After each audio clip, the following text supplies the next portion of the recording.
last years of the 19th century, that human affairs were being watched from the timeless worlds of space.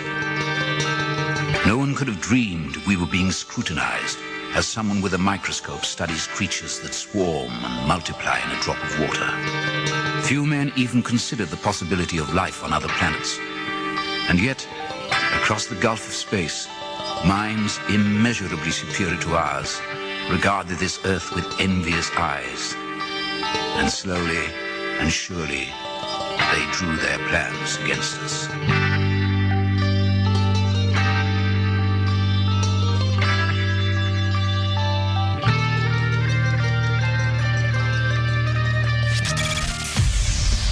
Broadcasting live from a tiny studio somewhere in North America. This is Dark Matters Radio Live. And now I give you your host, the silverback of ufology. Here's Don Ecker. And good evening, ladies and gentlemen. Welcome back to another edition of Dark Matters Radio. Now, normally on Saturday is our Open Lines show, where Rich Saraday and Mark Center join me to entertain your calls, just chit-chat, what have you. But not this week. This week we actually have, or I have, a very special guest. I have a man that I have known for over 32 years joining us tonight. I've interviewed this guest a number of times before, going all the way back to 1987 when, in fact, I was first introduced to my guest tonight, Mr. John Lear. Now, John has one heck of a biography. He is one of the most highly recognized pilots, commercial pilot, instructor pilot. He holds the most FAA certificates ever issued to a single pilot. He retired from flying in 2001. He's got over 19,600 hours, having flown just about everywhere with the possible exception of China, Russia, and Antarctica. His father was William Lear of Lear Sigler Corporation. John was schooled in aircraft design, construction, accident investigation, although he himself had been in a couple of airplane crashes where he really got banged up and about. He is also one of the people that brought one of the most controversial people in the entire UFO field to the public forefront, a guy by the name of Robert Lazar. During all that period of time is basically when I first got to know John and all the other usual suspects, George Knapp, Bob Lazar, of course, Gene Huff, and quite a few others. Actually, it was in 1987 when I first came across John. As a matter of fact, it goes all the way back into my initial foray into computers. I was medically retired from the police department in 1986. I was going through physical rehabilitation. I guess it was somewhere along October of 1987, October, November, where I bought my very first computer. It was a Tandy computer, a 1000EX, and I compounded that egregious error by adding a telephone modem to that computer. Now, having a telephone modem back in those days meant that you could take your computer basically online on telephone lines. you could sign into BBSs, and there were the first of several pay services that you could join. I did. It was called CompuServe. And with CompuServe back in those days, you could go online if you had a 300 baud modem, which meant you could actually watch your computer monitor form letters pixel by pixel. Cost $6.40 an hour. And if you upped your game to a, what the hell was it, a 12 or 1400 baud modem, you basically doubled your price to $12 an hour. Now, I was on CompuServe when I came across something called the Issues Forum. Now, this was the very forum where I came across several cattle mutilation reports that clicked in my head from back in 1981, 82, when I was a lead investigator investigating 2 cattle mutilations. And I told that story before, but something else I came across, which was a report uploaded by one of the system moderators, a guy by the name of Jim Spicer. Jim was the guy that put basically UFOs initially on the network because he had a BBS he began, which exploded literally around the world, called the Paranet. And one of the people that Spicer knew from having met tonight's guest, Mr. John Lear, was at a MUFON conference, I believe at the time back in Washington. And John told Jim Spicer, I'm going to give you a file, and if you basically have the nerve to put it on your Paranet BBS, I'm going to be shocked, and I'll buy you dinner if the Air Force doesn't shut you down. Well, John sent Jim Spicer that. Basically, it's known today as the John Lear document. And, well, let's just say things took off from there. I read that report, and I got to say there were a number of things in that report that literally shocked me. Now, remember, this was 1987, 1988. And in those days, there was no internet as we know it. And this was basically one of the first papers to hit worldwide, which really presented what later became known as the dark side of ufology. Now, there's a hell of a lot more.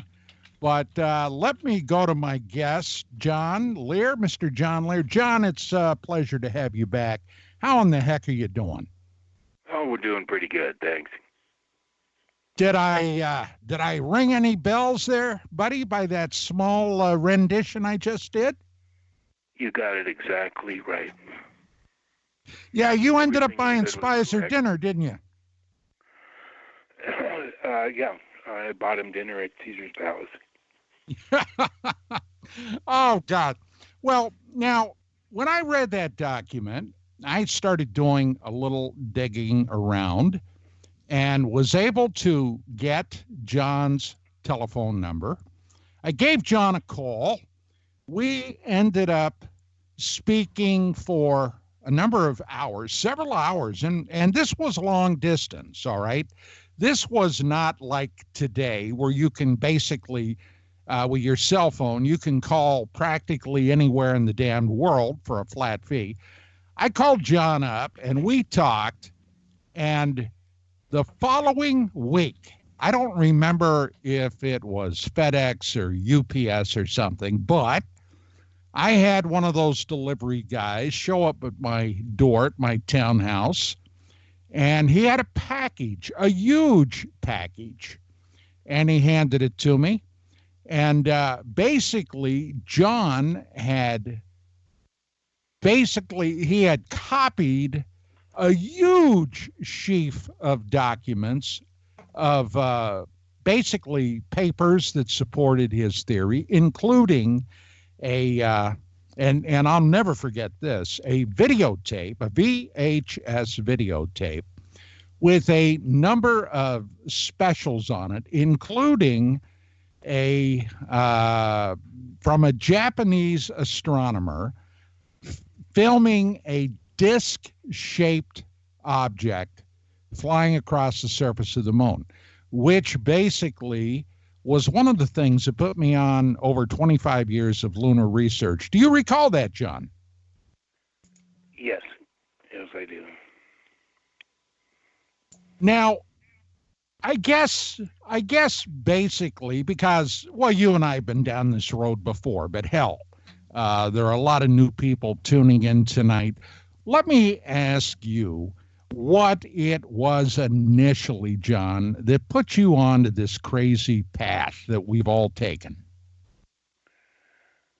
In 1985, I had been host for 3 years to a reunion of those pilots that flew in Southeast Asia, not necessarily for the military, but for the CIA and other organizations. And we met in Las Vegas to exchange pleasantries, and this was the third one. And in 1985, I ran into a friend of mine, Greg, I'm trying to think his name, Greg Wilson, I think.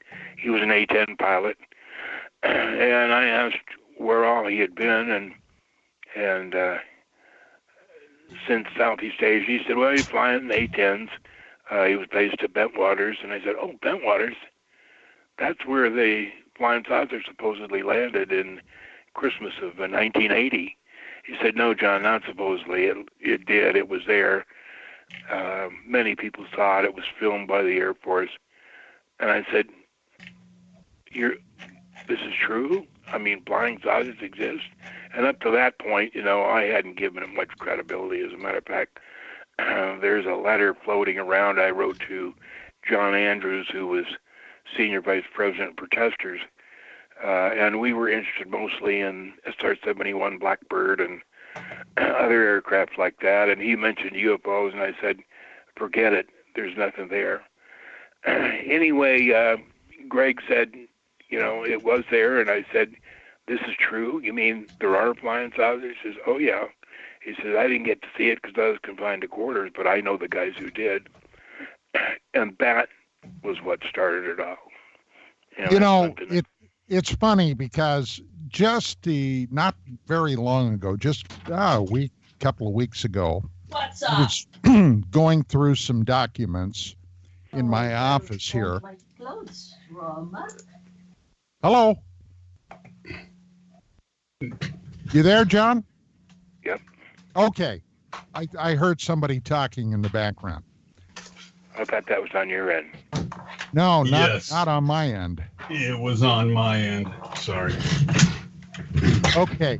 I came across a business You're on card radio? from John Andrews. And he's been gone now for quite a while, but he had a rather storied career in himself. He was the guy that literally brought us the S4 saucer from testers based on Bob Lazar's testimony, didn't he? Yeah. And when he passed away, he was cremated. And me and Jim Goodall, I rented a helicopter, and we flew up just on the northern border of Groom Lake. And I got on Groom Lake's tower frequency, and I said, Dreamland, Dreamland, this is John Lear and Jim Goodall.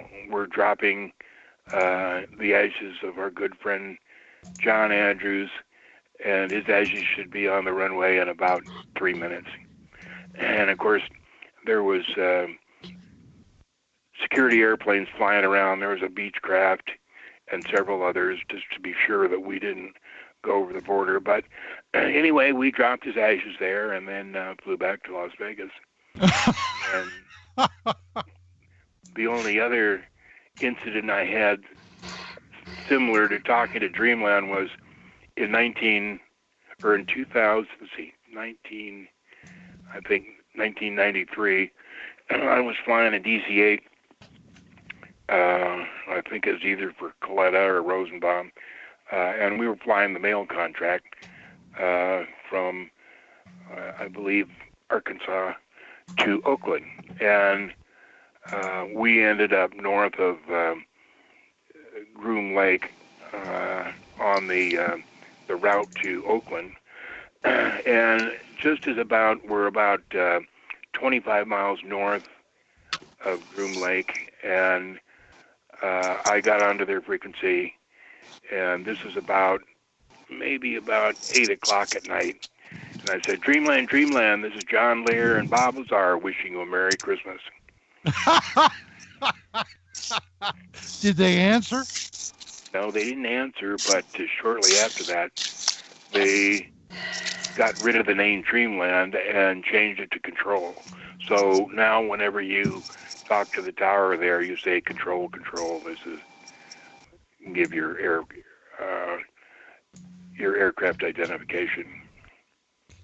Well, 1987, 1988, John Lear became the state director for the Mutual UFO Network, MUFON, and he ended up hosting, well, I guess you could say, one of the most controversial MUFON symposiums in practically their entire history. Now, this is after I got to know John.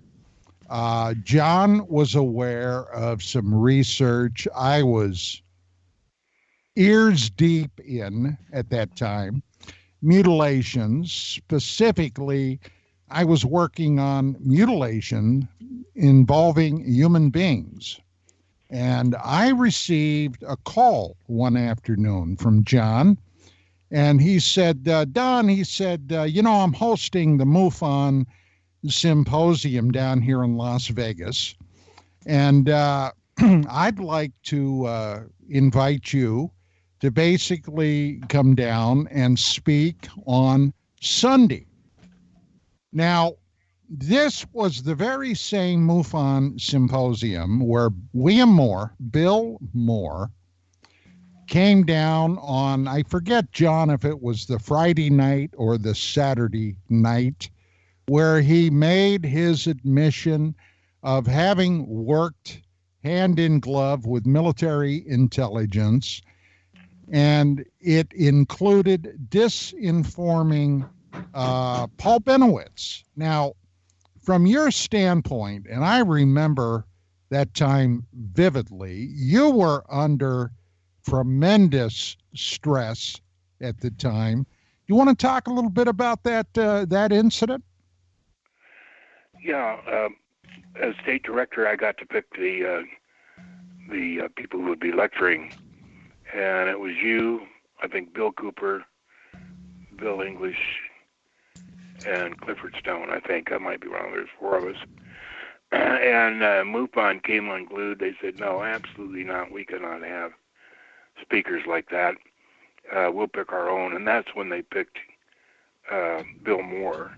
And I think Bill Moore was speaking at about the same time that all the rest of you guys were speaking. I don't remember exactly, but I know that I had rented the stage or auditorium right next to where MUFON was going to have Bill Moore speak, and we had, capacity audience there, and there was not all that much over it listening to Bill Moore. Well, that was a heck of a thing. But Walt Andrus, who then was the international director, when I flew in to Las Vegas and was checking into the hotel, I walked up to the hotel desk, and I had my luggage with me plus a laptop computer. And as I'm standing there checking in, this guy walked up to me. He had been standing off to the side with a couple of other people, little short man. He was probably top of his head came up to my chin. And he walked up to me and he said, "Are you Don Ecker?" And I looked at him and I said, "Yes, I am. Hi, what can I do for you?" "Well, I'm Walt Andrus. I'm the international director of MUFON. And I just want to tell you, if you speak at this conference, I'll make sure you never speak at another MUFON venue." And I looked at him and I said, "Oh, okay, thanks." That was the end of the conversation. I, of course, spoke, and I was never invited to another one from that time forward, John. Did he pull that type of thing with you? No, he didn't say anything. I held the conference. The people that I selected spoke. It was all nice, but I was no longer MUFON state director, Nevada state director. They removed you, huh? Absolutely, yeah. They were not happy. There were a lot of things happening then, and of course, one of the biggest stories was the Lazar story. How did that develop with you? You actually knew Lazar prior to the whole Area 51 S4 thing, didn't you? Right. I had given a lecture about UFOs at the Spring Valley Library a couple months prior, and there was just so much interest. Actually, when I got in to speak, it was supposed to be at 6:00, and I had all my papers and stuff that I was going to show, and I got to the door, and the guy opened it, and I mean, it was about a half an hour before, and this place was jam-packed to the ceiling with people, and I closed the door. I said, "Hey, what's going on? Who are those guys?" And they said, "They're waiting for you, John." And so I recovered, went in, gave the lecture. A few months later, I got a call from a friend named Gene Huff, and he said, "John, you don't know me, but I'm an appraiser in town, and I'd like to get a copy of all the stuff that you had in your lecture." And I said, "Well, I'd like to give it to you, but my wife has been so unhappy with all this, so many phone calls and people knocking on the door, that she took all my files, hid them, and changed my telephone number." And he said, "Well, if you ever get a chance," he said, "I'll tell you what, I'll trade you an appraisal of your house for all the stuff you got."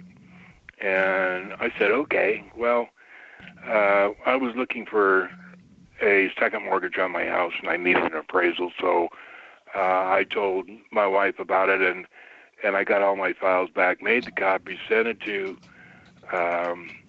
Gene, and he called me up and said, "Okay, I agree to appraise your house. I'm going to come over and take some measurements." And of course, those days everything was done by hand.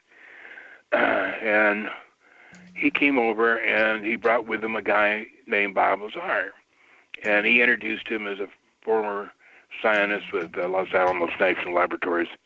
And Bob handed me a folder that had copies of his degrees from both MIT and California Institute of Technology. And I looked at them and put them in a file at my desk. And then we started talking. And Gene and I were talking about UFOs and Billy Myers and this and that and so on and so on. And Bob was just sitting there rolling his eyes. He just couldn't believe that two of his friends were talking about something so stupid as UFOs. And he made it clear. He said, "Look, I had the highest clearance possible at Los Alamos, and if there's anything like this was really going on, I would have known about it." And so over the next few months, we started giving Bob information that he was able to check with his friends, his former associates at Los Alamos. And there was three main things, and I forget what all of them were. I know that one of them was we knew about a classified mail stop called YY-2, which was supposedly where they kept one of the aliens recovered at Roswell. And then there was another thing, we came up with the name Excalibur, and that was a bomb that they were working on in those days that was able to penetrate the soil up to 1,000 feet and blow stuff up. A bunker buster. Thing. Yeah, I forget what the third thing was, but Bob found out that, those things were true, and he couldn't confirm that the YY-2 was where they kept the alien, but it was certainly a classified, highly classified mail stop. So anyway, we got Bob kind of interested in, that this might be true, and he decided to call his friend, Dr. What's the guy at Lawrence Livermore, a guy who invented the H-bomb? You're talking about, yeah. So Ed Teller. Ed Teller. And said that he was thinking about re-entering the scientific community, and that he wondered if Teller could help him. And Teller said, Bob, do you want to work out there in Nevada or with me in California at Lawrence Livermore? Bob said, I want to work at Area 51. And Teller said, let me see what I can do. So a couple of weeks later, Bob got a call from somebody at EG&G. EG&G then were the major contractors of the test site, and he was asked to come down to an interview, and that was the EG&G facility on the south side of McCarran Field. They had a large office and a hangar there, and he went down and went through this interview, and he came over to my house right after that, and I said, how'd the interview go? He said, I aced it. And I said, cool, now what happens? He says, I don't know, they didn't say. So then a couple weeks later, they called him for a second interview, and he went in and came over that night. I said, how'd it go? And he said, well, the first question they asked me is, do you know John Lear, and what is your relationship with John Lear? And he said, I told him that I knew John Lear and that I thought he poked his nose into places where it didn't belong. And he said, what I didn't tell them is I also like to poke my nose into places where it didn't belong. And then he had a third interview.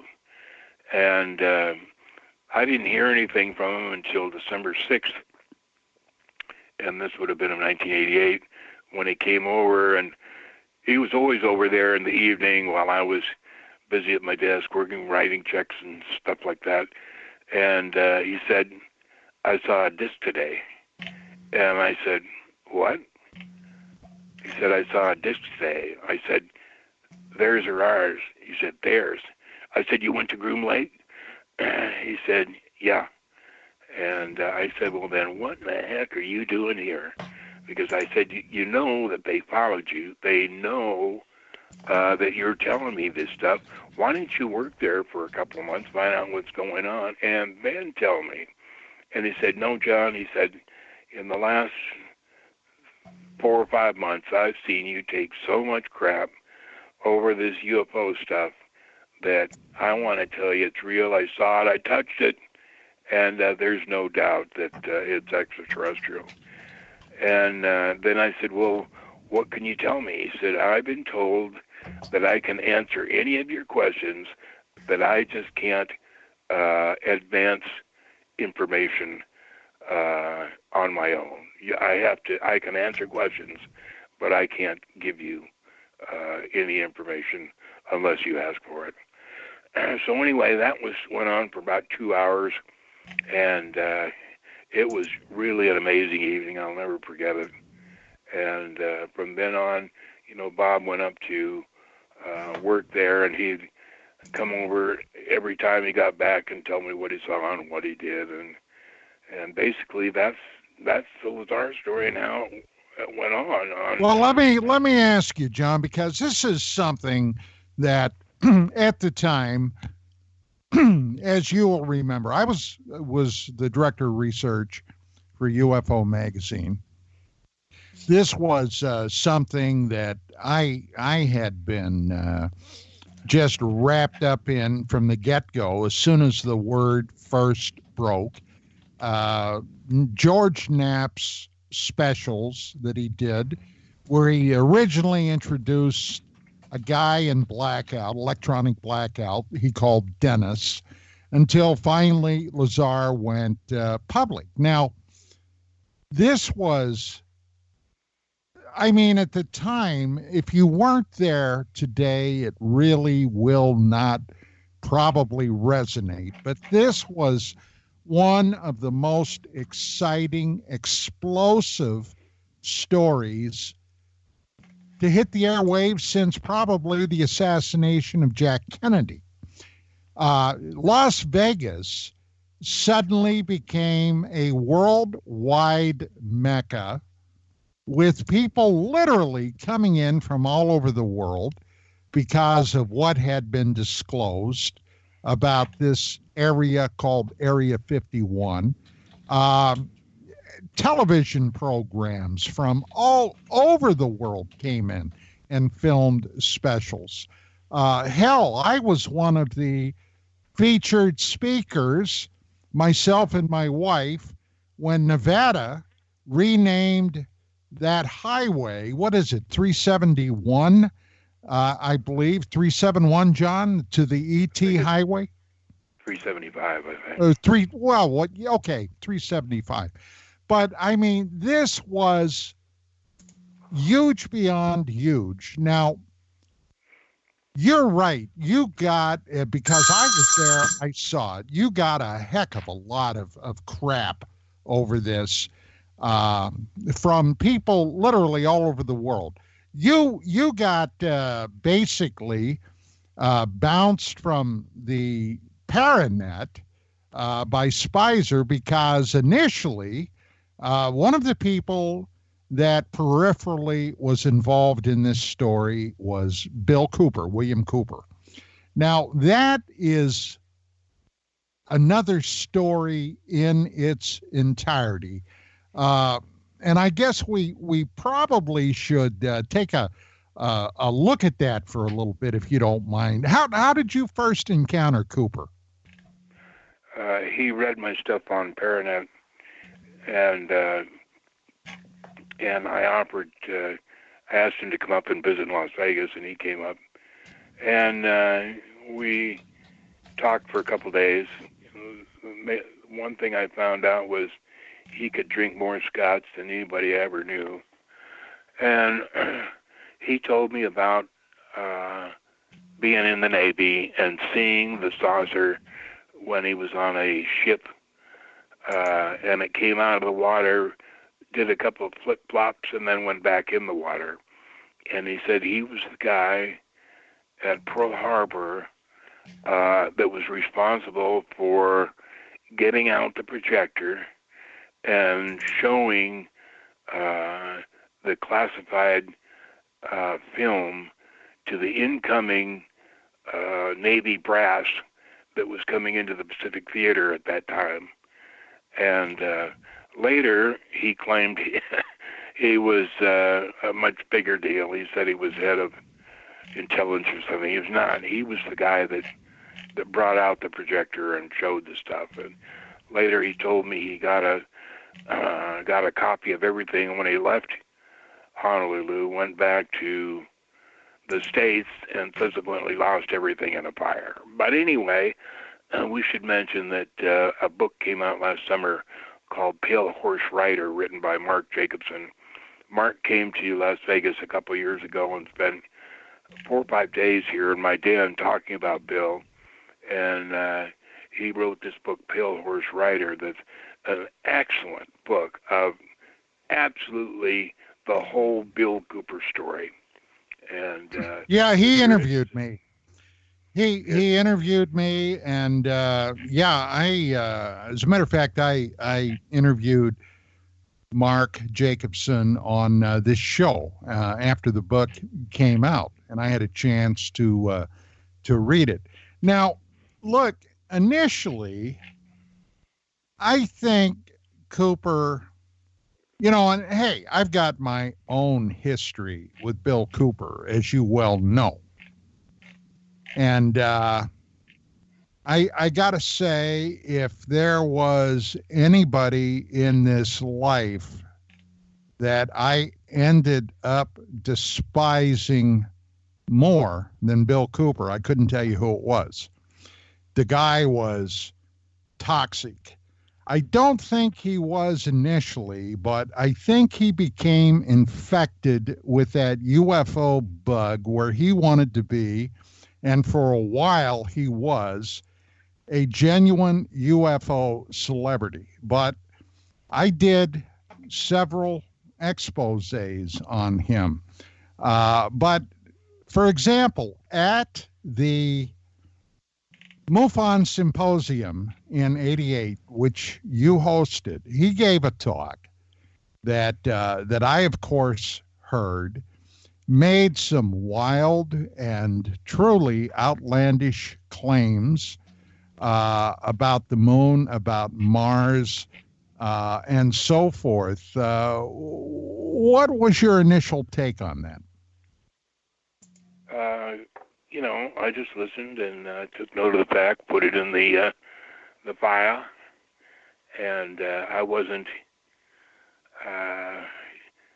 I didn't know that if I believed the moon stuff very well, and even then, I still believe that the Apollo missions were true. But turns out he was right. About? And, about the moon, I forget what he said, but there's over 50 million people who live on the moon. The moon has an atmosphere, a breathable atmosphere.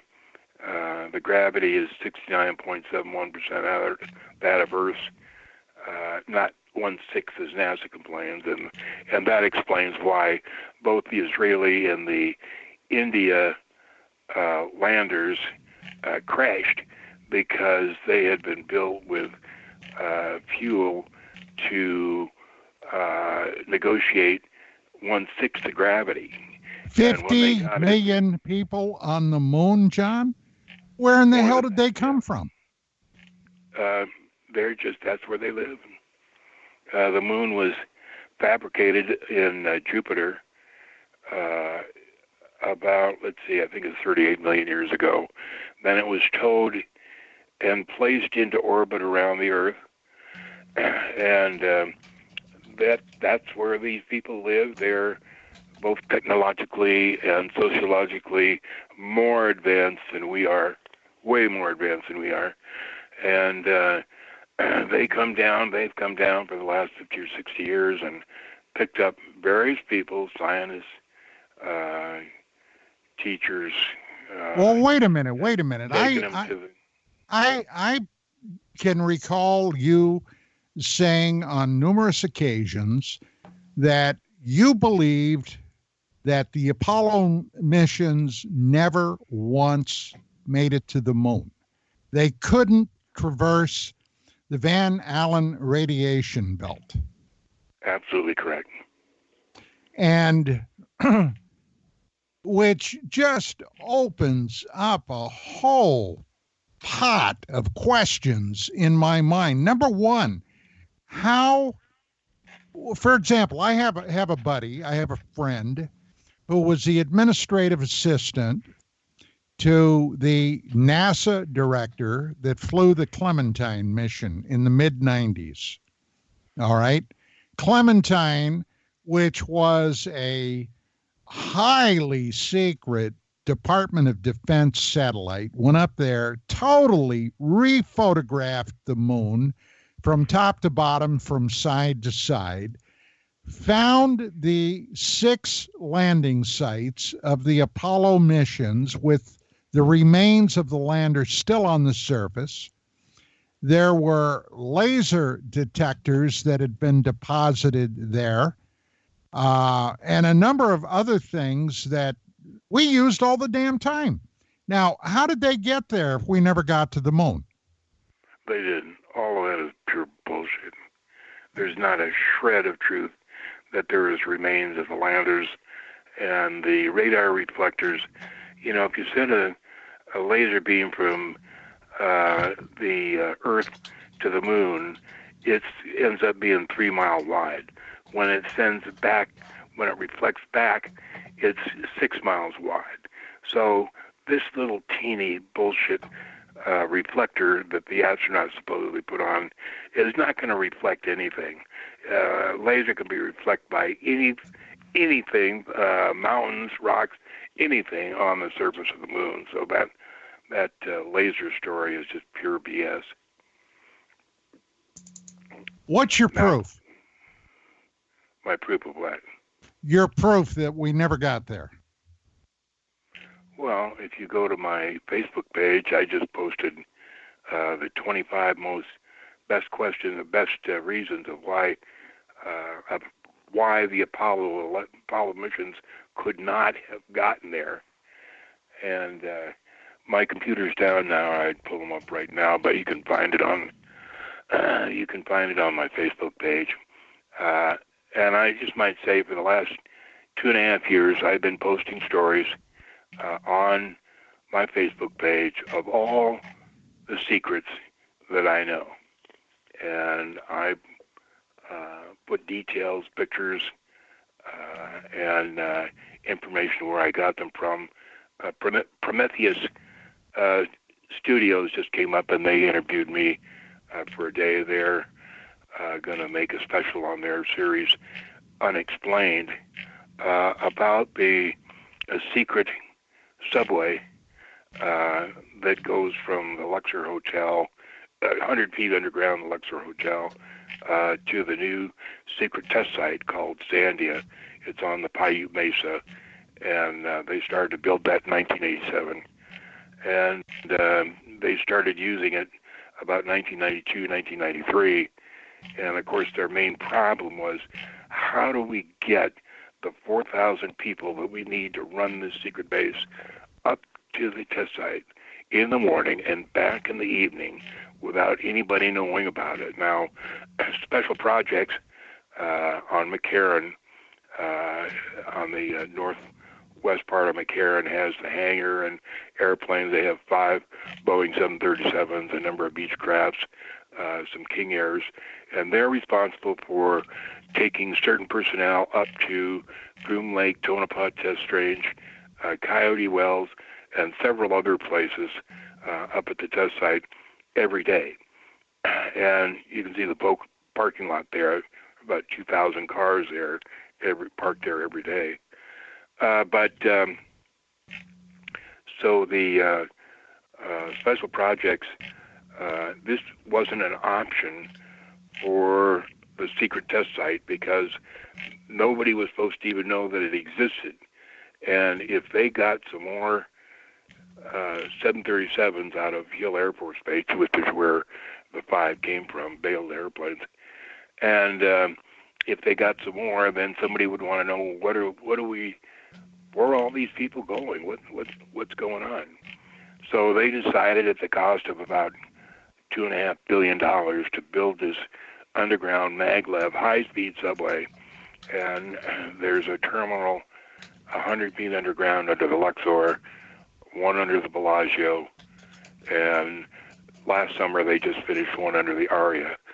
And they get to the transport people to the test site in about 15 or 16 minutes. And that's how they get all the people up there. Now, in those days, in the middle 90s, when they first started this, they needed 4,000 people. Now it's about 5,000 people. And they had worked out a deal with Steve Wynn to use his underground parking for the people to park in and access the underground terminals. And that's the way they keep so many cars hidden. Now, this is all for the test site, John? Just for Sandia, the new secret base. And I say new secret base. Heck, it's 30 years old now. And so, yeah, that's the. So this is original. basically an underground bullet train. Oh yeah, absolutely. It's maglev, very high speed, and they dug it. The initial terminal was under the Luxor. The reason they put it under the Luxor is the Luxor is just across the street from Special Projects, and there was people at Special Projects, people that came in and out of Special Projects who were authorized to know about the new secret base. So they had a underground moving sidewalk that goes from Special Projects over to the underground terminal at Luxor, and that's why they used Luxor. And then they needed more room, so that's when they built the underground terminal at Bellagio. And then they needed more room, so that's when they just finished the underground terminal at Aria. Now, in 2004, and you can call this up on your computer, just type in power failure Bellagio 2004. What happened is they were enlarging the terminal under the Bellagio and somehow managed to hit the main power grid for Bellagio. And that knocked out the power for 3 days. Now, you know that when you build a casino, the first thing you're sure is you can never, ever lose power because you've got millions of dollars going across the table every hour. And there's just no way that you can lose track of that. And when this backhoe accidentally hit the power grid, it knocked out power completely. There was just not one thing except the emergency lights going. And they, and when I say they, the people who run this secret operation, were in a real bind because they had never told Nevada Power or anybody else what was going on. Now they knocked this power grid out, and they have to get it going. And so they had to go to Nevada Power, confess what they had going on, get some of their top people to sign NDAs, non-disclosure agreements, to work on this and get the power back on without anybody finding out what the real story was. And like I say, they got it on 3 days later. But if you'll notice, of all the stories on the web that you look up now, not one of them says what it was caused by. It's always a secret, or they never did find out. But it was the backhoe hitting the power grid. Well, I got a number of questions from the audience coming from the KGRA chat lounge. This first one is really good. Let me read it to you and get your readout on it.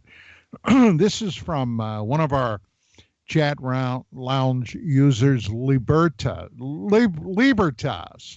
He said, in the book, The Hunt for 0 Point, the author states he saw a publication a long time ago stating that Glenn L. Martin Aircraft Company, Bell Aircraft, and Lear were all working on anti-gravity, John. What are you able to tell us about their work? Do you know anything about that? Yeah, on the web, there's a 21-minute video, and it's called the Bonson Labs video, and that was it's a I think a 19 or 21 minute video of my father and Bonson and other of the highly respected UFO researchers. I'm trying to remember some of the names, working in this laboratory, and they have balsa wood shapes of UFOs, and there's a short video of my father standing at the blackboard describing he had drawn a UFO, a saucer, on the blackboard, and he's explaining something, and my mom is standing to his left, and then there's another short video of him working on something there. Now, unfortunately, the video doesn't have any sound. They put in some music, which is kind of interesting.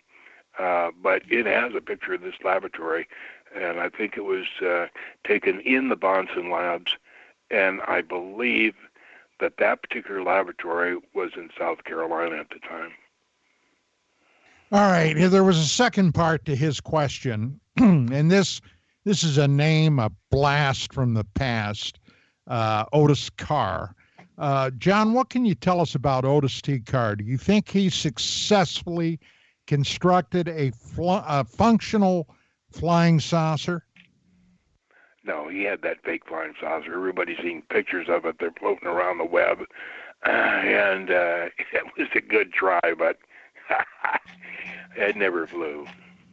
Yeah. Well, he was trying to get funding for that, wasn't he? And from what I understand, he collected some real cash, but he was looking for investors, wasn't he? That I don't know, but I assume he was. Okay. All right. Now, when we were talking about the moon and whether we actually got there or not, one of the things that allegedly happened was that NASA threw a rocket booster into the moon where it purportedly caused the moon to ring like a bell for hours. Do you think that actually happened? What do you think, from your standpoint, what was that all about? Absolutely, it did, but it had nothing to do with any of the Apollo missions. What it was is NASA sent those Lockheed orbiters up between 1965 and 1967 called the Lunar Orbiter Series. There was 5 of them, and they took thousands of pictures, allegedly to find the best place for the Apollo missions to land. But they got some real high-res pictures, and they would be developed and then sent back by electronic signal to Earth, and then those orbiters would crash. And it was one of those orbiters crashing that they heard the moon ringing like a bell. The moon is essentially hollow. It's not hollow like a tennis ball, but there is hundreds and hundreds of thousands of miles of caves and large openings where the Greys use for their laboratories. Okay. All right. Now, this is another question from one of the users, Spring Rains. He said, if the people of Earth are incapable of travel to the moon, as you state, why would the people that allegedly live on the moon care if we knew about them? Would they care? What are you saying? Why would they? Are you if there in fact are lunar inhabitants, okay, on the moon, why would they give a damned one way or the other if we knew they were there? Well, like I say, they come down, they pick up certain people at certain times, take them up there, and give them a 2-week vacation. They show them all around the different cities. They put them on a train, a maglev train, and take them all around the moon, show them all the different places, beautiful canyons that are at least 3 times the size of the Grand Canyon.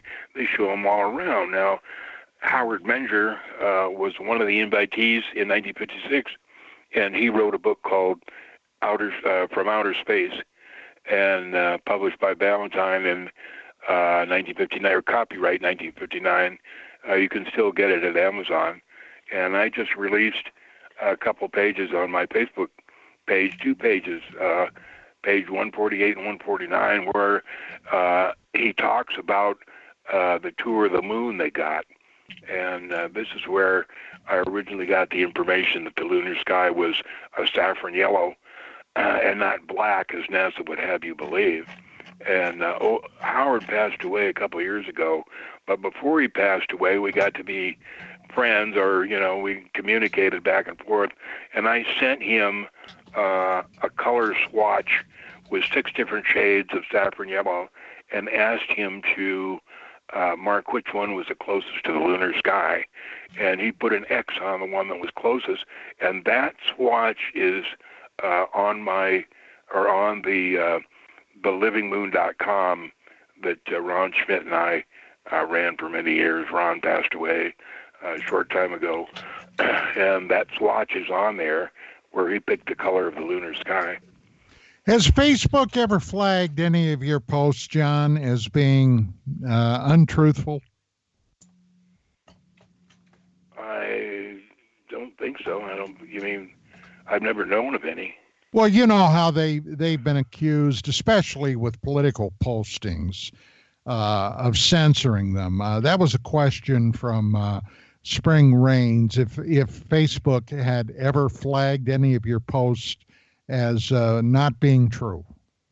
No, I never heard of that. Well, guess what? We're at the very top of the hour. Going to give you a chance to take a break. Ladies and gentlemen, this is Dark Matters Radio, brought to you by KGRA Radio, your contact point to the paranormal. We're going to be back with my very, very special guest tonight, Mr. John Lear, after the break, and I'm going to try to see if we can cut out a block of time for your phone calls. So stick around because we got more coming up.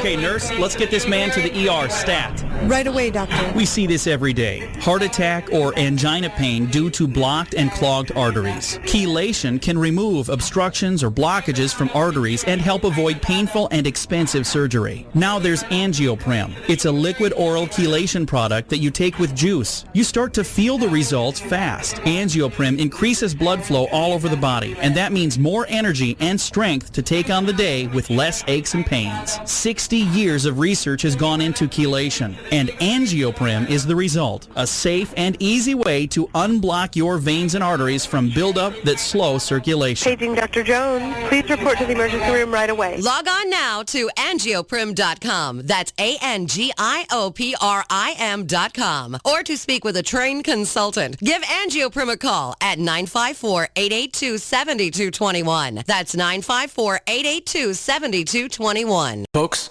this is very important information. What's to be said about CBD? AncientLifeOil.com. Our CBD is made from hemp and has 0.003 THC, which means this wonderful product won't get you high, no matter what amount you take. What does CBD do for the body? My hands are tied, but you can Google CBD benefits and be astounded. When you're finished reading, you'll want to log on to AncientLifeOil.com. That's AncientLifeOil.com. and purchase. Life is good when you feel good. People are tired of pain. People are asking for non-GMO organic products to help them with, you fill in the blank. Legal in 49 states, and again, our CBD is made from hemp. Ancient Life Oil is about helping people one by one by one. If you wonder how good the product is, the CEO takes it every day without miss. AncientLifeOil.com. That's AncientLifeOil.com. Have a great day.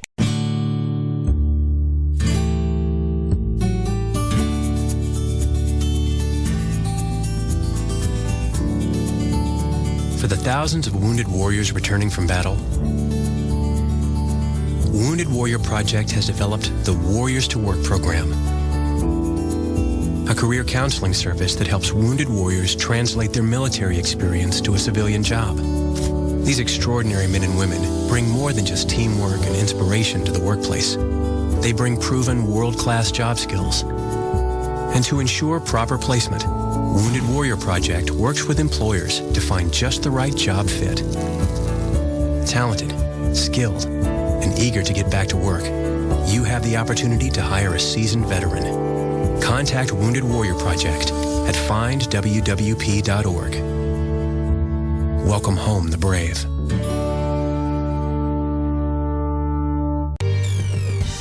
Coming this April 10th through the 12th, it's the 33rd Annual Ozark Mountain UFO Conference. Find out the latest information from speakers like Whitley Strieber, David Marler, Garnet Schulhauser, Donna Lynn, Princess Janae, and more. Don't miss the Dinner with the Speakers banquet Saturday night and Sunday's Life in the Universe panel, hosted by George Norrie. Tickets are on sale now. Go to OzarkUFOConference.com. That's OzarkUFOConference.com. So, you love talk radio? Then you'll love TalkStreamLive.com. TalkStream Live is always on, 24/7 with the best streaming talk shows. Find your favorite talkers and discover some new ones. It's free, readily available online or on mobile with any smartphone or tablet. Finding your favorite talk shows all in one place has gotten a whole lot easier. Just go to TalkStreamLive.com. Be sure to download the free apps from Google Play or the iTunes App Store. Now you have the inside contact for alternative talk radio. The Planet. KGRARadio.com.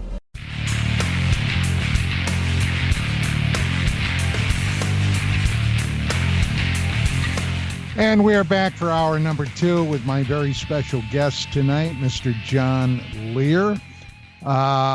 Now, let me set the stage. It was in November of 1988 that I had a call, spoke with John. Prior to Thanksgiving, John was invited to give an address before the Association of Retired Intelligence Officers down in Las Vegas, Nevada. John said, if you'd like to come down, he said, I'll have you come in. You can sit in and watch this. And I said, oh, yeah, I'd love to do that. So down there in Vegas, before the address that John gave, I had gone over to John's home, was in his den, and John showed me a video that I got to tell you, when I watched it, I practically lost my mind. What was that video?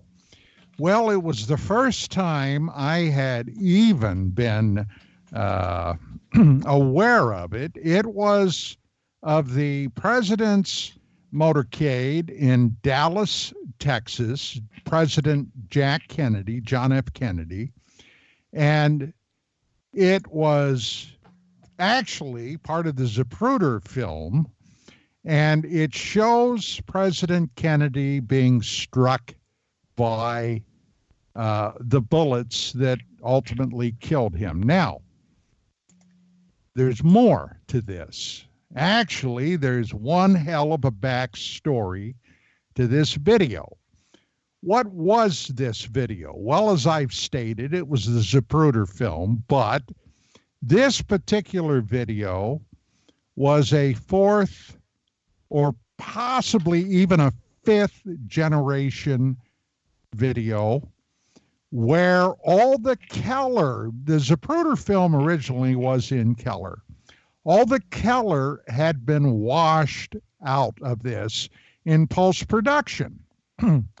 Now, why would that be, and who would have done it? Well, there were several people that had for years been working on the JFK assassination.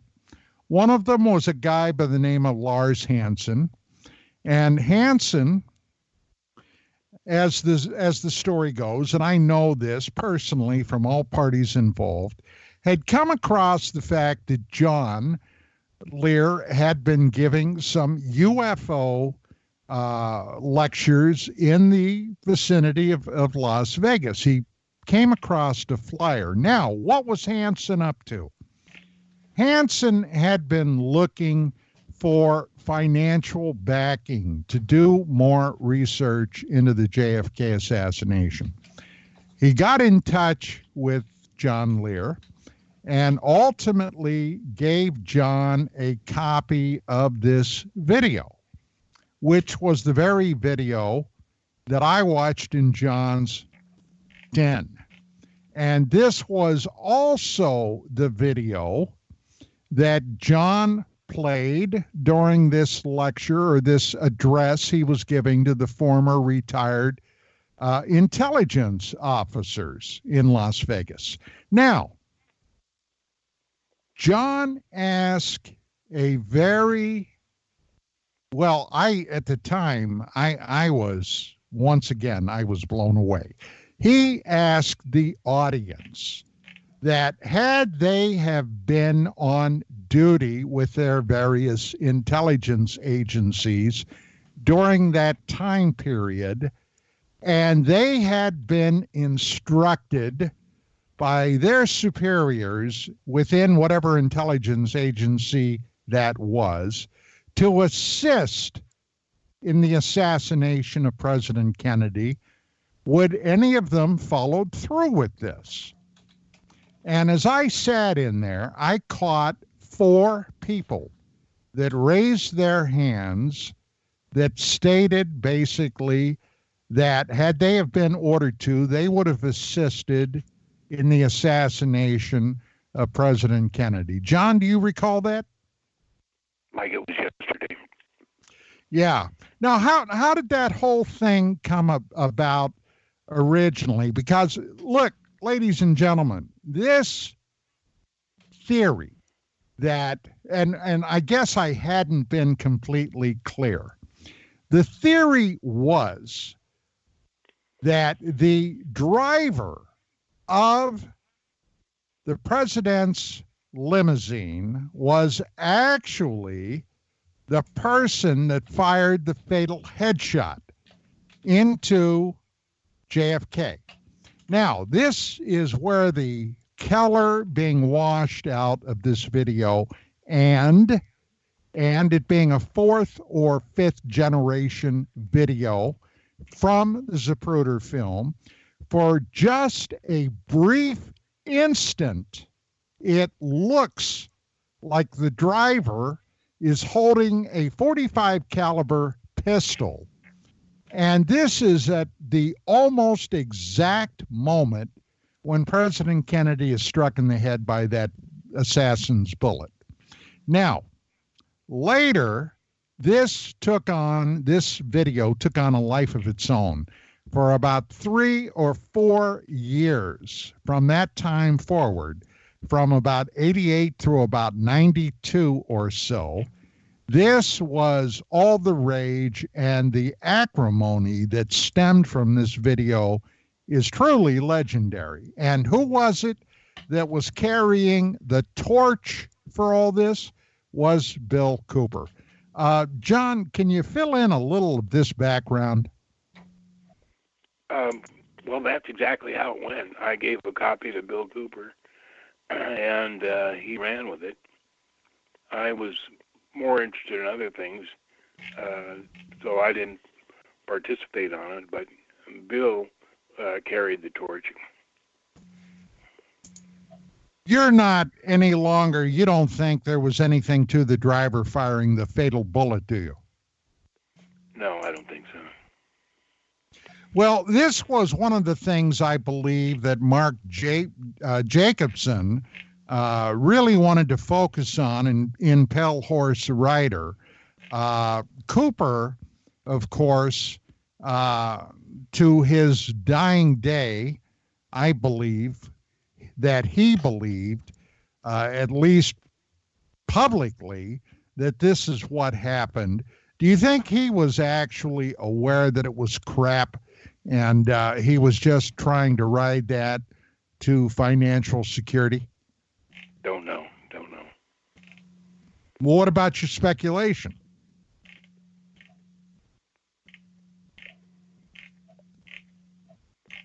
Yes. John, what about your speculation? Do you speculate that he did? Ask the question again, sorry. Yeah. I said, what is your speculation? Do you think that Cooper knew that the driver shooting JFK theory was pure crap, but he was doing it from a purely financial position? I don't think so. Okay. Now, when was it that you finally became aware that Cooper was, in fact, more fraud than he was real? Was it when you were being interviewed for a television program, a strip program, and Cooper was there, and you heard him talking about the O.H. Krill documents? Right, and Excalibur. And it was one of these weekly television programs, and it was out of Salt Lake City, and they come down, and Bill was here, so they videoed us both, and they focused on Bill, and he's telling them about O.H. Krill, that he'd read that in the Navy 10 or 20 years before, and also the Excalibur document.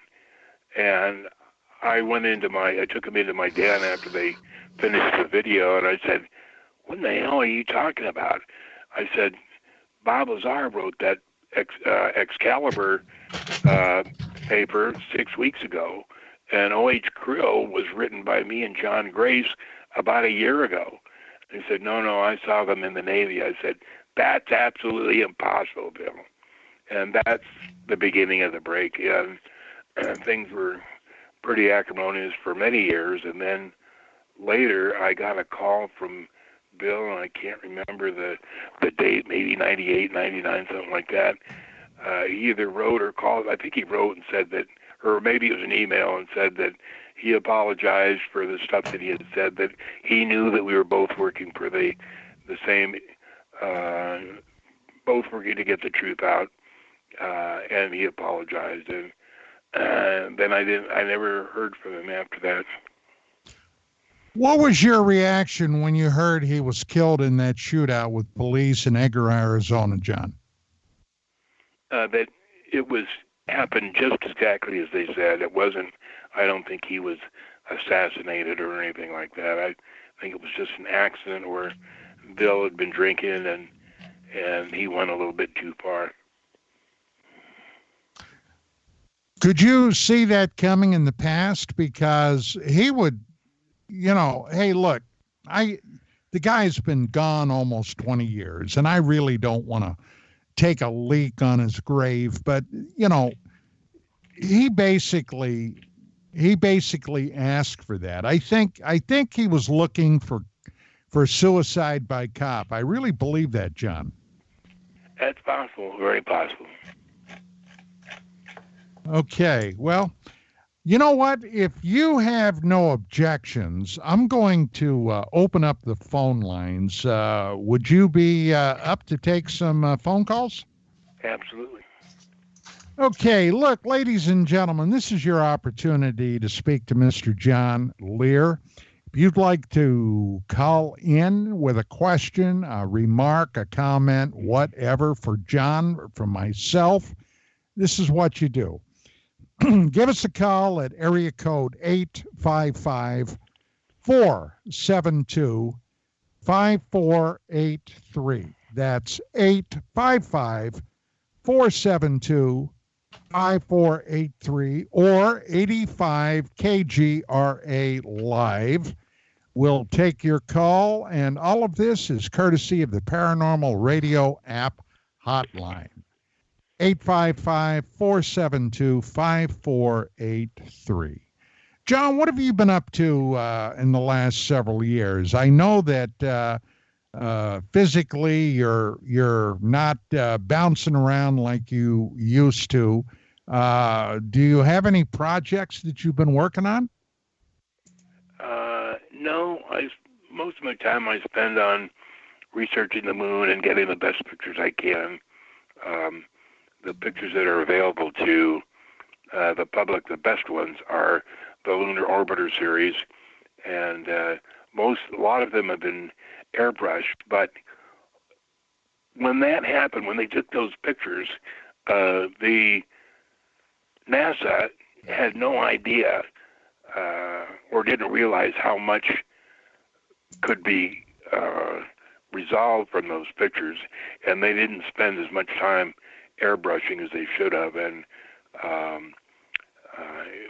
there's some pictures that show some fantastic things in there. For instance, the Damso pictures, the city of Damso, which is in the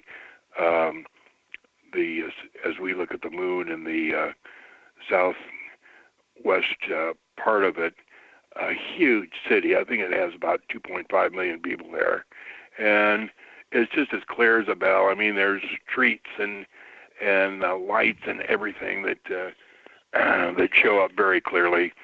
The other picture is Aristarchus. Aristarchus is a very bright light that shows up just to the northwest of Copernicus, which NASA's always told us some bright sand. But Ron Schmidt and I hired a astrophotographer in the UK to take a picture, and he took his 10-inch scope and took 192 pictures, put them all together, and gave us a really, really good picture of the moon, not only in the full color that it has, but shows Aristarchus is actually what we think is a nuclear reactor, 23 kilometers in diameter, and you can see its 6 supporting beams and the blue color coming from it. And the blue color is when nuclear material reacts with air, it turns blue. And it's really a really good picture. That's on my Facebook page too. And then Petavius B, which is another city that's on the right side of the moon. Petavius and Petavius B, beautiful, large cities, very well lit. There's another picture on Mare Crisium on the northwest shoreline. There's an antenna that's about 5 miles high, and it's shaped exactly like a champagne glass. I mean, it's just as clear as a bell. You just couldn't mistake it for anything else. And of course, it's not a champagne glass, but it is an antenna shaped like one. And then there's all other kinds of photos, and I just like to go over the lunar orbiter pictures that are available and look for stuff like that. Well, from the time you first began in the UFO field, which is roughly about the same time that I became involved, for years and years and years, the military, the government, the intelligence services, NASA, have denied that there's anything to the entire UFO subject until December of 2017, when former Senator Harry Reid held a presser where he basically came forward and admitted having helped secure over $22 million for a Pentagon, a secret Pentagon research effort into UAPs as a threat potential. They admitted it.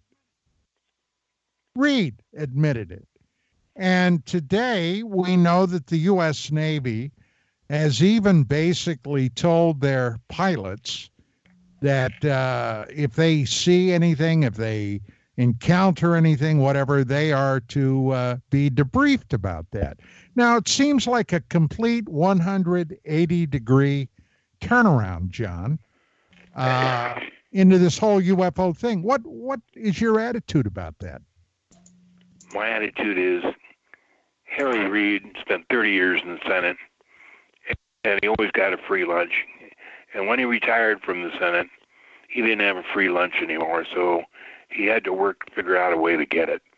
So one of the ways he figured out is that the Pentagon, he knew, had tons of secret information, thousands of feet of clear video of saucers, at least 66 saucers, many different types of aliens on ice, all kinds of information. He knew they wanted to keep it a secret, but he said, look, Lee and Bigelow will be Mr. and Mrs. Disclosure. You give us $22 million, and we'll take the heat off you for all that stuff you got. And they said, great, because for $22 million, they were going to be rid of people hounding them for the information they got. And then Reed and Bigelow would just, use some of this nonsense, like those carrier photos, the tic-tac, the flopping tic-tac and stuff, and show the public. And the public would think, well, maybe we're making headway. Maybe we're going to get something. And Harry would get his free lunch because with the $22 million, they'd be able to get it out of that. Now, how involved, in your opinion, John, is Bigelow? Okay, because everybody knows that Robert Bigelow has always had basically a huge thing for the UFO and ET topic. What do you think that's all about when it comes to Bigelow? He did have a huge interest in UFOs. He was one of the first ones to get hold of Bob, and they formed a company called Zeta Reticuli 2, and they were going to research a lot of the stuff that Bob had found out. They bought they rented a space just east of McCarran Airport, where they set up a laboratory, and Bigelow bought all kinds of equipment that Bob could use to build his stuff, and it went on for a couple months. And Bigelow's idea of this was that he could take his friends down to this laboratory and say, here's my friend Bob Lazar. He's making all this secret stuff that he found out at the test site, and he works for me. Whereas Bob's idea was he was going to take as much as the lab equipment over to his house and work on stuff that he wanted at his leisure. And, of course, a year later it broke up. They dissolved the corporation, and they didn't have anything to do with each other. Now, along comes the military, and Bigelow, like many people, are very impressed with a military guy coming in, his chest full of medals, and says, we need some help, Bob, and we think you're the guy to help us. We need some areas to keep astronauts in orbit, and you know a lot about hotels, and so you can help us there, and we can give you some pretty big contracts, and you'd be a real asset to us. And so Bigelow says, okay, yeah, sure. And they said, but one thing. He says, what? He says, no more UFO stuff. It's not true. We don't have anything to do with it, and we don't want to hear anything about it. So Bigelow went along with it anyway, and went into the hotel thing, and he thought all the time that the more he was involved with NASA, the more information he would get. And he found out he didn't get anything, nothing. And he was very disappointed that all the time he spent with them, he didn't find out a single thing. So as you know, he sold his whole business, and now he's working with Reed, supposedly. And that's the end of that story. Do you think anybody in Congress knows any more about it than you and I do, John? No, they are specifically, if they just said the least thing about UFOs, they're taken into a room and briefed and said, okay, here's the deal. Nothing. There's nothing that we're going to give you or that we have, and so we want you to shut up or else. And that's what happens to everybody. The presidents go there. Clinton tried to do the same thing, tried to find out. Well, I understand so did Obama. Yeah, but they don't understand that the people who run this country particularly dislike anybody that is elected or appointed. They have their own group, and clearances work like this: top secret and the Q clearance. Q clearance is a civilian level of top secret. are the lowest clearances you can get. Above that, there's 38 levels. The first 28 are top secret crypto, and they're numbered 1 through 28. Then above 28, there's 10 names, and they go like Umbra, Ultra, different names all the way to the top one, which is Majestic. And the President of the United States, he doesn't have a very high clearance. He has like top secret crypto 17. But when you have a crypto level and you are read into that program, that doesn't mean you get to know everything that's in that level. Right. You've got to have a need to know. Right. So nobody gets to know very much. Let's take a phone call. We've got Ron calling us from Minnesota. Ron, good evening. Do you have a question for John? Hi, Don. Always a fun show, and hello to Mark and whoever else is here, and thank you Bill, for taking the call. And John, welcome, and glad that you're the guest. Interesting subject. I watched the moon landing when I was in school. You know, we sat in the classroom, you know, with the black and white TV. You know what I'm talking about? And when it happened in '69, right? And so we watched that, and I believed it happened. I didn't have a question in my mind that it was real. Okay. Now, so did I. I have a hard time wrapping my head around the fact that if we never had the successful moon mission from the Apollo mission, then why in the hell would we have millions of people in cities up there at this point if we never actually landed on the moon in the first place? And so what's the whole theory behind creating a city up there? Now, granted, I believe that we've been going there all this time from our last mission, even though they told us, oh, we haven't been back yet. But yet, I believe we've been making a regular trip there all the time. So I think your idea of the city could very well possibly be. However, I find it very hard to wrap my head around that idea. You see what I'm saying? Yeah. Yeah, well, those people have nothing to do with us. They're not from Earth. They're from someplace else.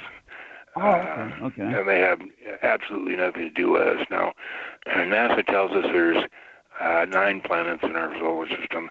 Actually, there's 40 planets. And they all have civilizations. They all have civilizations of humans or different types of ET. They all communicate. They all trade.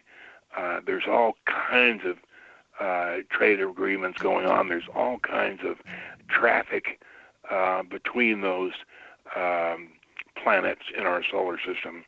But we're the morons of the solar system. We're here for a specific purpose, which has nothing to do with any of the others in the solar system. And they don't have anything to do with us. The only thing they have to do with us is occasionally they'll send out tour ships to fly around Earth and look at the idiots that have their wars and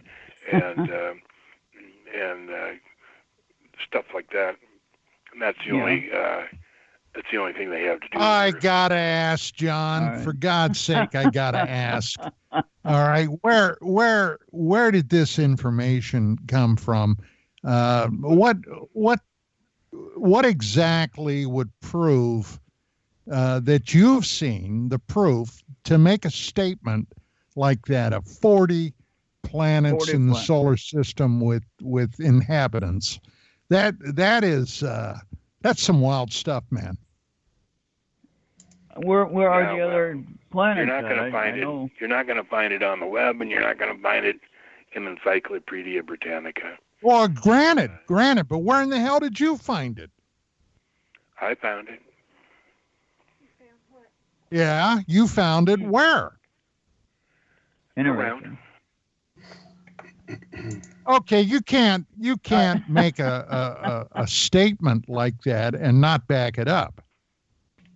Sure I can. Well, you did, sure. But it sounds, well, No, Dare I say it? I gotta Okay, say I it. gotta say it. It sounds like horse shit, John. Hey, take it or leave it. I like it. Okay. I like it. All Thank right. you, Don. Thanks for That's making it. me laugh. All right, thank you, John. Okay. Great show, John, and thank you, Don, for taking the call, and thank you for the open lines once again. And we'll talk to you next time. Okay, thank Bye. you, Ron. Okay, the phone lines are open. My very special guest, John Lear, give us a call at 855-472-5483. If you have a question for John, a comment, a remark, something for me, give us a buzz. We are open. John, going back to the JFK assassination thing, how many years has it been since you've heard from Lars Hansen? Been a long time. At least 20 years? Oh, I would say at least that, yeah. Do you think he was actually onto something with his research, trying to prove that the driver, in fact, fired the fatal headshot? No, I think he got into a beef with a very famous actor and got in over his head, and I think he was eliminated. But that's just a personal opinion. Yeah.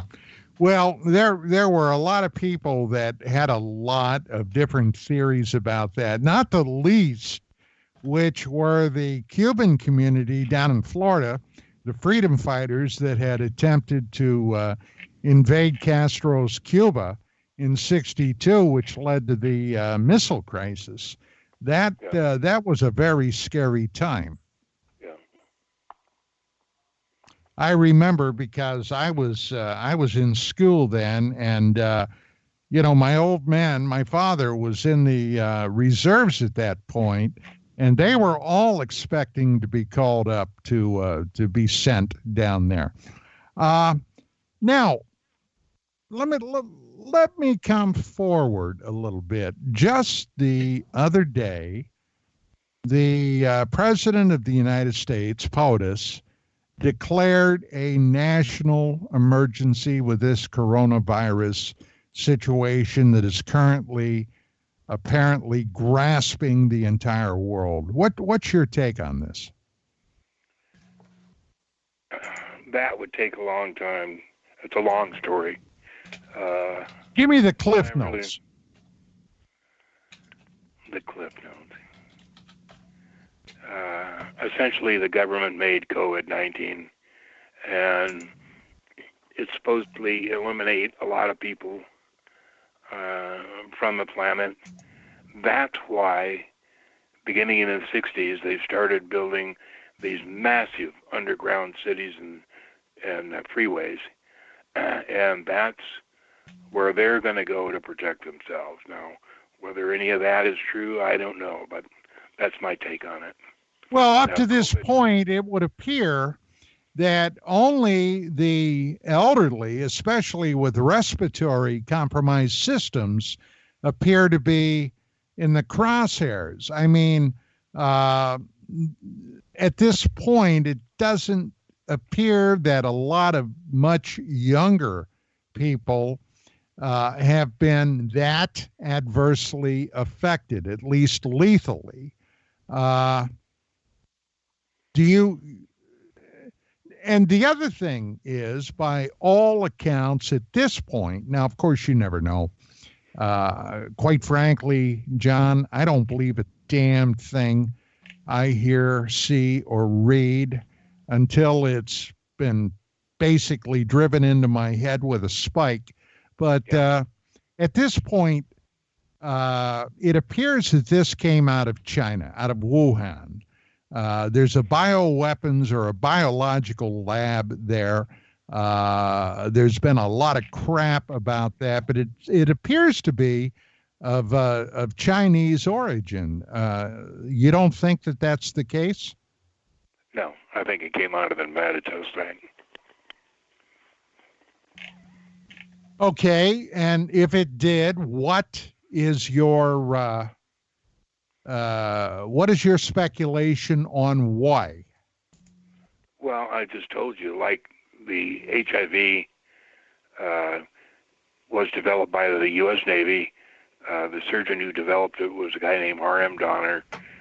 Bob Lazar and I tried to find him because we found out he was retired and lived in Santa Fe. And Bob and I drove to Los Alamos several times on projects he had, and we'd always stop in Santa Fe at the address that we had and see if we could meet up with R.M. Donner and ask him a few questions about the HIV, but we never got him at home, or he was always away or never answered the door or whatever. COVID-19 is the same thing as the HIV. It has a protein covering that is, you can't get through it without special a special type of plant. For instance, HIV, Trichosanthus curalawi, you needed to make the cure. And it's that plant or one similar to it that has the protein covering of the virus that prevents the T4 cells from doing their job. So, like I say, maybe it's for a bunch of people, maybe it's not, but that's what it looks like to me. Well, by all accounts, it's tremendously contagious. Which naturally it was supposed to be, right? Right. And the other thing that struck me as extremely odd is this long time that it would seemingly lay in your system with no symptoms whatsoever, all the while you are shedding the virus. Right.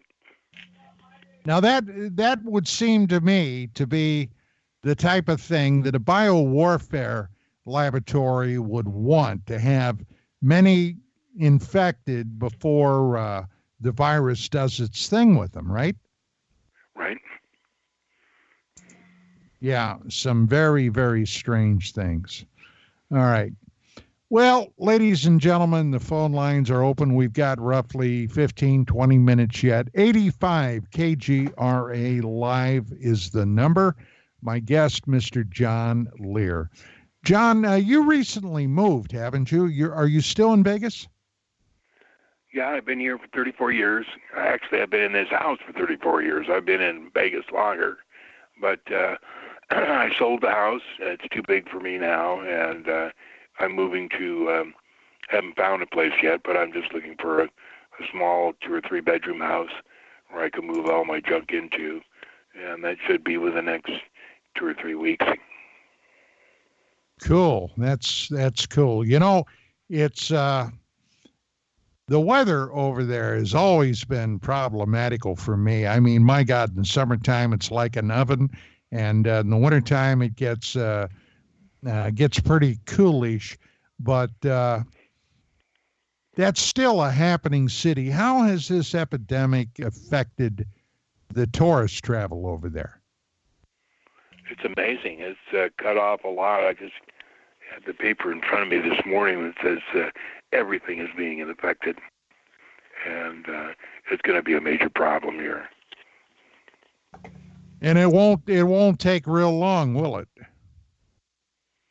That I don't know. Yeah, well, I'm speculating it wouldn't take too long. Tell me, in all the years that you were involved in the overall UFO thing, did you ever regret stepping into that mess? Sometimes I did, but the end, no, because I found out such fascinating things going on in the universe that wouldn't have been available to me, that I wouldn't have found out if I didn't get involved in this. Well, for example, with the Bentwaters case. Now, the Bentwaters case was something that was, Chuck DeCaro, for example. I interviewed Chuck DeCaro who was the guy that originally broke that, originally on CNN back in, 83 or 84. And the person that came forward and spoke to DeCarroll was a guy by the name of Larry Warren. Now, since then, it appears that much of Larry Warren's story has fallen apart as far as his involvement in it. What do you have any thoughts on that? And what is it in your mind, John, that caused people to become fantasists when they, or many people to become fantasists when they get involved in this? I believe I've been a friend of Larry Warren's for many, many years. I believe every word he says. Those are trying to say that he is not, that nothing like that. They don't know what happened, and I don't know why that's going on. I know the government is very trying to put an end to major UFO stories, and they probably picked on Larry, but it's not true what they're saying about him. Okay, hang on. We got Kim from Alberta, Canada, calling in. Kim, good evening. Do you have a question for John? John, it's so glad to hear your voice on the radio. And Don, nice to talk to you again this evening. Thank Let's you. Maybe see if I can get a question out for your guest, though. John, you bring so many memories to me of a young lad sitting in our northern lakes here, and my friend would throw on a Emerson, Lake and Palmer 8-track, and we'd sit there and listen to it, and he'd tell me a story about this gentleman that invented the 8-track and the Lear jet and all this other great stuff. And later in my life, I met a gentleman out of Yuma, Arizona that knew you, that told me these fantastic stories again, and I've always just kind of been bewildered. And are these stories true? Is that your father, the Lear jet man, the 8-track man, the other things he invented? That's my father, and he moved the Learjet Corporation from Switzerland to Wichita in 1963. And about that time, Mad Months had put out the 4-track tapes, and my dad felt that he could very easily make it 8-track, which he did, and perfected it, and then sold it to, or got Ford to put it out on their some of their cars in 1965, and that was a huge operation there. That is truly amazing. I know your dad. What was it like living with your father? Like, he was like an inventor of all sorts of things. Yeah, he did come up with a lot of things.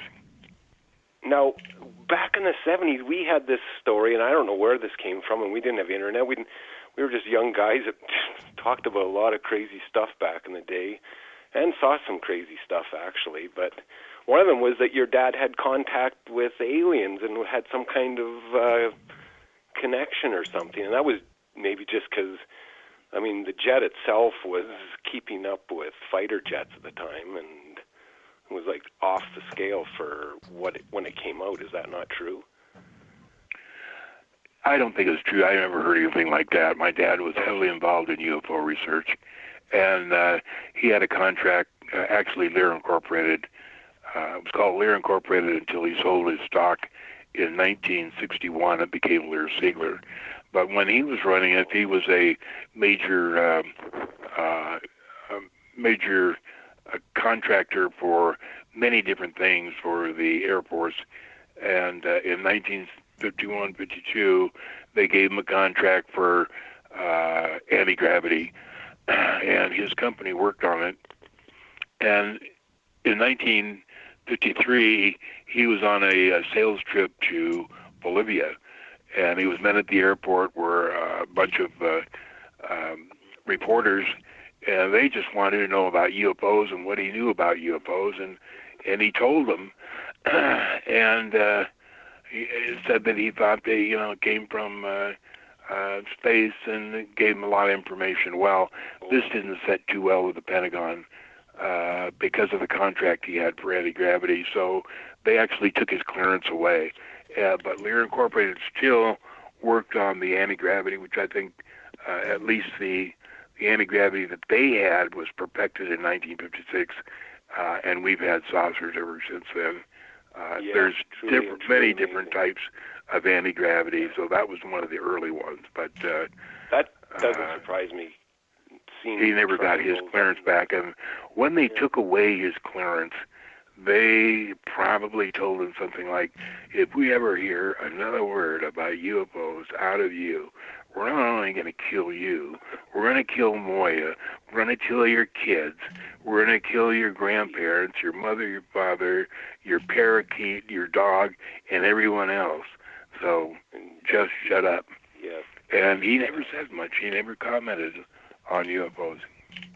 Well, I think that held the dam back for so many years, this kind of subterfuge on people from who knows what source. But, I mean, even in our own country, we had our own kinds of way of, belittling people that did see them, making light of them, making jokes, and the whole rest of it that went along with it. But I think you just keep up. I mean, it's good that people look at the moon, John. I think for whatever reason, look up, check it out, because it is an odd piece of material that's sitting in our space that defies a lot of descriptions of what should be a moon. I mean, it's way too big for the size of our Earth, that's for sure. And I think Mark Antonio mentions it quite a bit there, Don, on his show. And it's a very interesting subject.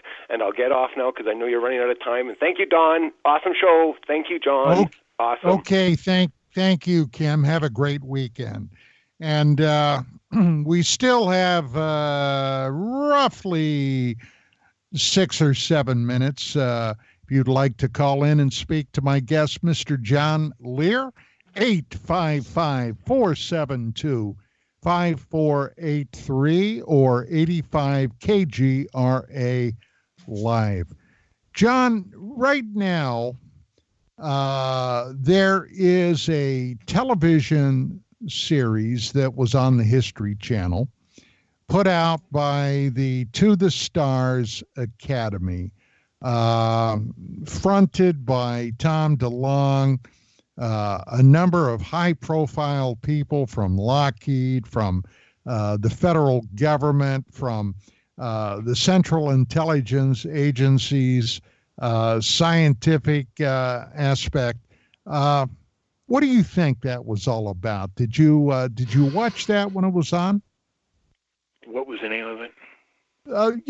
To the Stars Academy, Tom DeLonge. This is where the entire Nimitz battle group, Tic Tac video, and everything else was originally disclosed about a year ago. Yeah. Well, that's, like I said, that's just to get the heat out of the Pentagon, to give the public just a little bit of information and see if that'll satisfy them. Okay, speaking about your father and others' research into anti-gravity, I know from having researched, among other people, Donald Keyhoe, going all the way back to the 50s when they brought over the Nazi rocket scientists, including Hermann Oberth, that they were working on anti-gravity then. Do you think they ever got a working prototype going? They NASA, they the Germans, they the Nazis, which one? Well, here in the United States after the end of the war. At that point, Hermann Oberth was over here under contract to the Pentagon. They were working on anti-gravity. This is about the same time that your father would have been involved. Do you think they ever got a working example of anti-gravity in the pipeline? I think so, by 1956. Now, whether it was Lear Incorporated that made it or whether they were helped by the Germans, I don't know. But 1956 is when they had their own saucers. What about right now? Do you think that, in fact, there is a secret space program with advanced technology flying around up there? of ours? We have a lot of stuff in low Earth orbit, but because of the Van Allen belt, we can't get any farther than that. So we have all kinds of stuff in low Earth orbit. We have the direct energy weapons, which leveled the World Trade Center 1 and 2, and possibly 7. And those things can really cause some damage. The first time they tried it out was on the Mira building in Oklahoma City, and they only used it at half power. When they used it on World Trade Center 1 and 2, it really disintegrated both those buildings into about 1 or 2 layers of steel and concrete, and all the rest of the 960,000 tons was turned into dust 80 microns in diameter, and that's what was floating around the streets of Manhattan. You see the pictures of the black dust. That's what the direct energy weapon reduced everything to. Well, if that direct energy weapon, for example, knocked out the McMurray building down there, then poor Timothy McVeigh was executed for no reason. Yeah, I don't think he was executed, but he had nothing to do with it. So you don't think that he put together a super bomb, a fuel, and what the hell do you call it? Absolutely impossible. Why? Well, the way that the building came down, and the fact that when they went into after the explosion and they found explosives taped to the columns, there was just no way he could have caused that kind. They could have caused that kind of damage. That was strictly direct energy weapon. Well, okay. Hey, John, I have a question for you. If you care about this type of thing, what would you like to be remembered for amongst the work you've done? You haven't asked me what people are here on Earth for, but I'll tell you. We've all lived hundreds of lives before. Don has, I have, everybody has. And we're on Earth put here for a refresher course on living our lives with integrity, without envy, without hate, and without greed. Somewhere in the past hundreds of lives that we've lived, we've kind of lost touch with what it's all about. So we're on Earth to refresh our memory in living with integrity, without envy, without hate, without greed, and expressing our love to our families. And when we pass away, we go into this huge lobby. You remember when Steve Jobs passed away, his family was around his bed, and he goes, oh, wow, oh, wow, oh, wow. He was seeing that lobby. And you're met by whoever you believe in. If you believe in God, if you believe in Jesus, if you believe in Allah. And that person, whoever you believe in, takes you to meet some of the people that you've been friends with over your lifetime, many lifetimes previous to that. Then after that, you're taken into a small room, which is life review. And you get to see your life, the entire, from beginning to end, in full Technicolor, Dolby sound, absolutely clear, all the good and wonderful things you did and how healthy you've been. And then it shows you every single nasty thing you ever did. And at the end of that, I don't know who makes the decision, but the decision is made whether you have to come back to Earth and live another life and make another effort at living with integrity, without envy, without hate, without greed, or you get to stay where you're at, which is the fourth dimension, which we call heaven. But if you have a idea of heaven, just exponentially multiply that by 1,000, and that's how much greater it is. And from there, you can work your way up into the many different dimensions that are available, the fourth, the fifth, the sixth. And people ask, well, how many dimensions are there? And the answer is, it's infinite. So all this stuff we hear about Neil deGrasse Tyson and all his BS about the Big Bang and 19 billion years. It's all nonsense. The universe has been here forever, and it will be here forever. It's not expanding. It's not contracting. It's just there. All right. Thank you. Well, that's a that's a hell of a way to look at it. I had in my past an incident, John, that happened. We're almost out of time, but in December of 1971, I was in Vietnam, and I had a family member in what ultimately proved to be a life-ending situation. But through my mother, I was brought back to the States via the Red Cross, where I was able to basically spend a little time with my grandfather. It was actually my mother's father, whom I was very, very close to. And I got to see him before he passed on. He did pass on. And I was terribly affected. And the day of the funeral, back on the East Coast, the way funerals are usually done, you have all the people, all the mourners come over to the home, bring foodstuffs and what have you. And I had gone into one of the bedrooms and had laid down when I was visited by my grandfather.